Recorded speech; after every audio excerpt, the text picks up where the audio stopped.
આકાશવાણી ભુજ સમાચાર કૃપાલી મૈછા વાંચે છે. નમસ્કાર.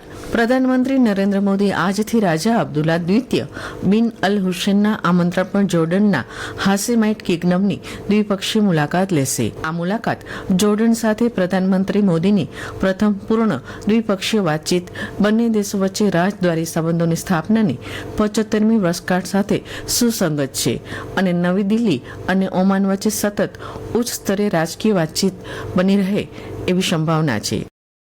મુખ્યમંત્રી રાહત ભંડોળ CMRF દ્વારા છેલ્લા 4 વર્ષમાં કેન્સરના 2000થી વધુ દર્દીઓને નવજીવન મળ્યું છે. એક યાદીમાં જણાવ્યા પ્રમાણે 4 વર્ષમાં કેન્સરના 2106 દર્દીઓને 31 કરોડ 55 લાખ રૂપિયાથી વધુની આર્થિક સહાય ચૂકવવામાં આવી છે, જેમાં બ્લડ કેન્સરના 450 દર્દીઓ જ્યારે અન્ય પ્રકારના કેન્સરથી પીડિત 1656 દર્દીઓને CMRF થકી આર્થિક સહાય મળી છે. મુખ્યમંત્રી રાહત ભંડોળમાંથી લીવર, કિડની, હૃદય અને ફેફસાના ટ્રાન્સપ્લાન્ટ જેવી મોંઘી જટિલ સારવાર માટે પણ આર્થિક મદદ આપવામાં આવી છે. લોહ પુરુષ સરદાર વલ્લભભાઈ પટેલની આજે 75મી પુણ્યતિથિ છે.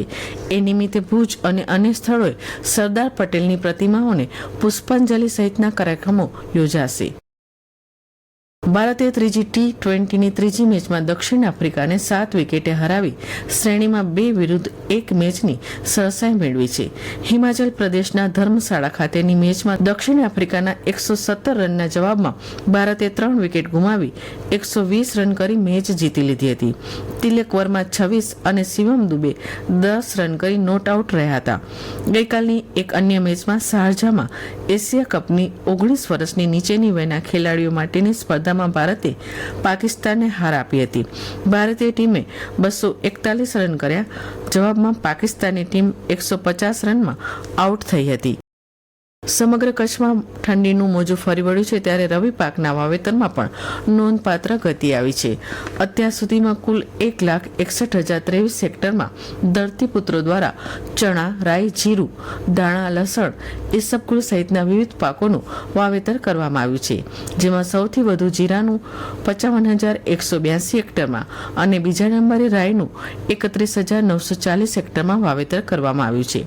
જિલ્લામાં અત્યાર સુધીમાં વિવિધ તાલુકામાં ખેડૂતો દ્વારા કરાયેલા રવિ પાકના વાવેતરમાં મુખ્યત્વે અબડાસા તાલુકામાં 12,040 હેક્ટર, અંજારમાં 8,725, ભચાઉમાં 27,035, ભુજમાં 16,816, ગાંધીધામ 333, લખપત 2,915, માંડવી 12,110, નખત્રાણા 7,870, મુન્દ્રા 6,072 અને રાપર તાલુકામાં 67,830 હેક્ટર મળીને કુલ 1,61,023 હેક્ટરમાં વાવેતર કરવામાં આવ્યું છે.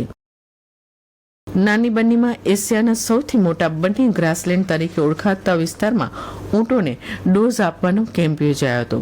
છારીડન ખાતે જિલ્લા પંચાયત કચ્છ સંચાલિત પશુ દવાખાના નખત્રાણા દ્વારા નાયબ પશુપાલન નિયામક ડોક્ટર RD પટેલના માર્ગદર્શન હેઠળ ઊંટો માટે એન્ટી સરેરા અને એન્ટીમેજ માટેનો કેમ્પ યોજાયો હતો.